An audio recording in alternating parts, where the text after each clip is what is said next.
Last பார்ட்டில் நம்ம psycho hero suicide பண்ணுற மாதிரி ட்ராமா பண்ணிட்டு இருந்தான். அது தெரியாமல் அவனை கொண்டு வந்து ஹாஸ்பிட்டலில் சேர்த்துருக்காங்க. அந்த போலீஸும் எல்லாருக்கிட்டையும் வார்ன் பண்ணிட்டு இருக்காங்க. அது எப்படி நீங்கள் இத்தனை பேர் இருக்கும்போது அவன் சூசைட் பண்ணான், அது மட்டும் இல்லாமல் அவனுக்கு கயிறெல்லாம் எவன் கொடுத்தது அப்படின்னு சொல்லிட்டு கேட்டுட்டு இருக்காங்க. அப்போ நம்ம ஜான்வி அங்கே வந்து, விடுங்க மேடம், இவங்களை திட்டி எந்த பிரயோஜனமும் இல்லை, எல்லாம் அவனோட பணம் தான் வேலை செஞ்சுருக்கு அப்படிங்கிற மாதிரி சொல்லிட்டு அங்கே போய் பார்த்தா அவன் சும்மா கண்ணை மூடிட்டு படுத்து அடக்கான். அது இவளுக்குமே தெரியும், இந்த மாதிரி சூசைட்லாம் பண்ணிக்கிற ஆளே கிடையாது, எனக்கு தெரியும் இது ட்ராமா தான் அப்படின்னு. என்னமோ நீ எது வேணாலும் பண்ணிக்க, ஒரு முக்கியமான விஷயத்த உங்ககிட்ட நான் சொல்லான்னு தான் இங்கே வந்தேன். இன்னைக்கு கோர்ட்டில் ஹியரிங் இருக்கு, உனக்கு எனக்கு டைவர்ஸ் ஆக போகுது, அது தெரிஞ்சுதானே நீ இப்படி படுத்திருக்க, நீ வந்தாலும் சரி வரலனாலும் சரி உங்ககிட்டேருந்து இன்னைக்கு எனக்கு விடுதலை கிடைக்கிறது கன்ஃபார்ம் அப்படிங்கிற மாதிரி சொல்லிட்டு அங்கே இருந்து போயிடுறா. அதுக்கப்புறமா தான் அவன் கண்ணை முழிக்கிறான். நான் இல்லாமல் நீ எப்படி டைவர்ஸ் வாங்குவ, இது எப்படி நடக்குது நானும் தான் பார்க்குறேன் அப்படிங்கிற மாதிரி சொல்லிட்டு இருக்கான்.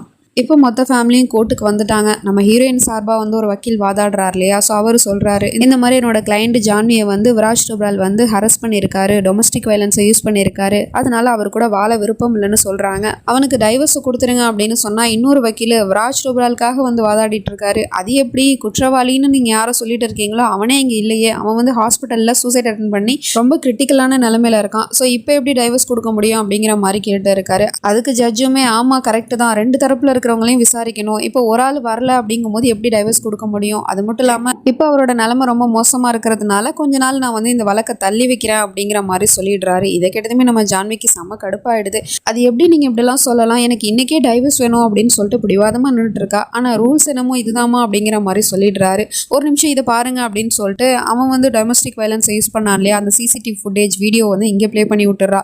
ஸோ அது எல்லாத்தையுமே வந்து கோர்ட்டில் இருக்கிற எல்லாருமே பார்த்துடுறாங்க. ஜட்ஜுமே அதெல்லாம் பார்த்துட்டு தான் இருக்காரு. ஒன்று ஒன்றாமல் பண்ண கொடுமையெல்லாம் ஓடிட்டு இருக்கு. அது தெரியாமல் இங்கே இந்த பையன் வந்து சாப்பிட்டுட்டு உட்காந்துருக்கான். அதுவும் இவனுக்காக ஹாஸ்பிட்டலில் ஸ்பெஷலாக ஃபுட்டு ரெடி பண்ணி கொடுத்துருப்பாங்க போல், அதை வந்து ஸ்பூனை வச்சுலாம் சாப்பிட்டுட்டு இருக்கான்.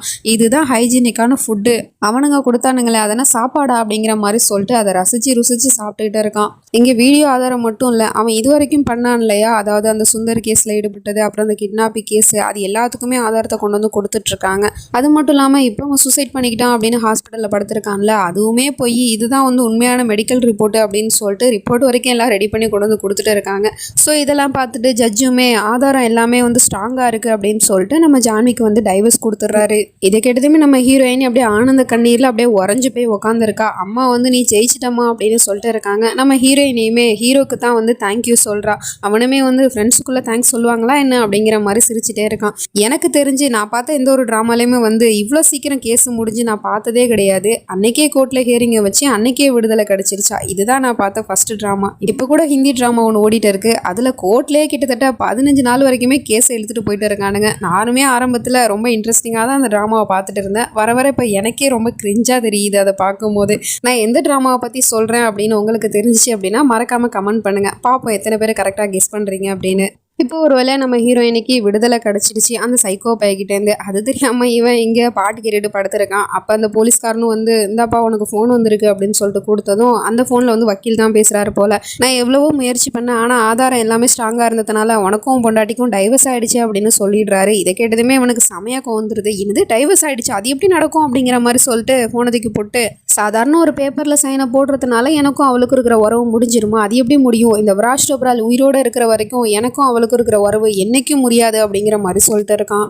இப்போ நைட் ஆகிடுது. நம்ம ஹீரோயினி ஏதோ ஒரு யோசனையில் அப்படியே சுற்றிட்டு இருக்கா ரூமில். அப்போ நம்ம ஹீரோ அங்கே வந்து, என்னாச்சு, என்ன நீ யோசிச்சுட்டு இருக்க அப்படின்னு சொல்லிட்டு கேட்டால், எனக்கு என்ன சொல்கிறதுனே தெரியல, என்னால் இதை நம்பவே முடியல, எனக்கும் விராஜ்க்கும் டைவர்ஸ் ஆகிடுச்சு, நான் என்னோட வாழ்க்கையை சுதந்திரமாக இப்போ வாழ போகிறேன், இது என்னால் நம்பவே முடியல, இப்போ என்ன பண்ணுறதுன்னு எனக்கு தெரியல அப்படின்னு சொல்லிட்டு இருக்கா. நீ இப்போ என்ன பண்ணணும்னு நான் சொல்லவா, சரி வா இங்கே அப்படின்னு சொல்லிட்டு கண்ணாடி கிட்டே கூப்பிட்டு இருக்கான். அவளும் அங்கே வந்து நிற்கிறா. என்ன இல்லை நீ அங்கே பாரு, கண்ணாடியை பாரு அப்படின்னு சொன்னதும் அவளும் பார்க்குறா. இப்போ நீ சிரி பார்ப்போம் அப்படின்னு சொன்ன அவளுக்கு வந்து சிரிக்கிறா. பட் வந்து சிரிப்பு அந்த அளவுக்கு வரவே இல்லை, ஏதோ கஷ்டப்பட்டு சிரிக்கிற மாதிரி இருக்கு. இங்கே பாரு, நீ ஏன் அப்படி சிரிக்கிற, இப்படிலாம் இல்லை, மனசார சிரிக்கணும், சரி ஓகே நான் சொல்கிற மாதிரி பண்ணு, உனக்கு மனசார அந்த சிரிப்பு வரும் அப்படின்னு சொல்லிட்டு நீ கண்ணை மூடிட்டு உனக்கு யாரை ரொம்ப பிடிக்குமோ அவங்கள பற்றி நினச்சிக்கோ, சிரிப்பு தானாக வரும் அப்படிங்கிற மாதிரி சொல்கிறான். உடனே நம்ம ஹீரோயினையும் கண்ணை மூடிட்டு யாரை நினைக்கிறான்னு பார்த்தா பக்கத்துலேயே இருக்கிற நம்ம ஹீரோவை தான் நினச்சி பார்த்துட்டு இருக்கா. அவனோட முகம் தான் வருது. அந்த முகம் வந்து அடுத்த செகண்டே நம்ம ஹீரோயினி முகத்தில் தானாகவே அந்த சிரிப்பு வந்துடுது. இப்போ பார்த்தியா இந்த சிரிப்பு எவ்வளோ அழகாக இருக்குது பார்த்தியா, இதை தான் நீ இப்போ பண்ணணும் அப்படின்னு சொல்லிட்டு ஒருத்தர் 2 பேரும் ஐ கான்டாக்டில் பார்த்துட்டு இருக்காங்க தன்னையே அறியாமல். ஸோ இப்படி இவங்க 2 பேரும் பார்த்துட்டு இருக்கிறத வந்து ஹீரோவோட அம்மாவும் ஹீரோயினோட அம்மாவும் தூரத்துலேருந்து பார்த்துட்டு வெளியே போய் 2 பேரும் வாங்க உட்காந்து பேசலாம் அப்படின்னு சொல்லிட்டு கார்டனில் உட்காந்து பேச போகிறாங்க.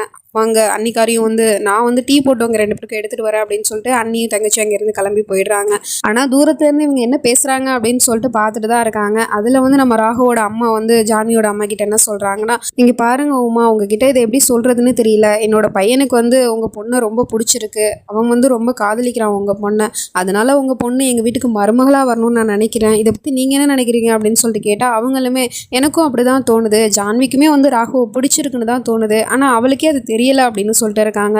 ஸோ இதெல்லாம் தூரத்துலேருந்து இவங்க 2 பேரும் பார்த்துக்கிட்டு அப்படின்னா ஜான்வியுமே ராகு அண்ணனை வந்து காதலிக்க ஆரம்பிச்சிட்டாங்களா, இந்த விஷயம் அவங்களுக்கே தெரியல தானே, இதை எப்படியாவது நம்ம தெரிய வச்சிருவோம் அப்படிங்கிற மாதிரி சொல்லிட்டே உள்ளே போயிட்டு இருக்காங்க.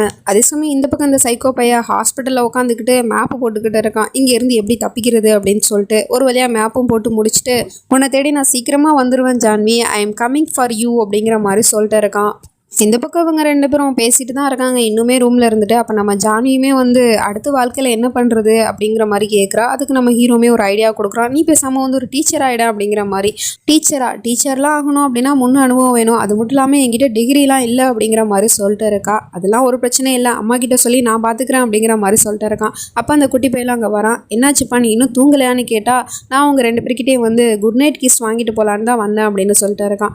சரி வா உனக்கு நான் கிஸ் தரேன் அப்படின்னு சொல்லிட்டு நம்ம ராகு கிஸ் கொடுத்தா, இல்லை நீங்கள் 2 பேரும் ஒரே டைமில் தான் எனக்கு கிஸ் கொடுக்கணும் அப்படின்னு சொல்லிட்டு 2 பேரும் ஒரே டைமில் கிஸ் கொடுக்க சொல்கிறான். அப்படி 2 பேரும் ஒரே டைமில் கிஸ் கொடுக்க வரும்போது அந்த பையன் அங்கேருந்து எழுந்திரிச்சு போயிடுறான்.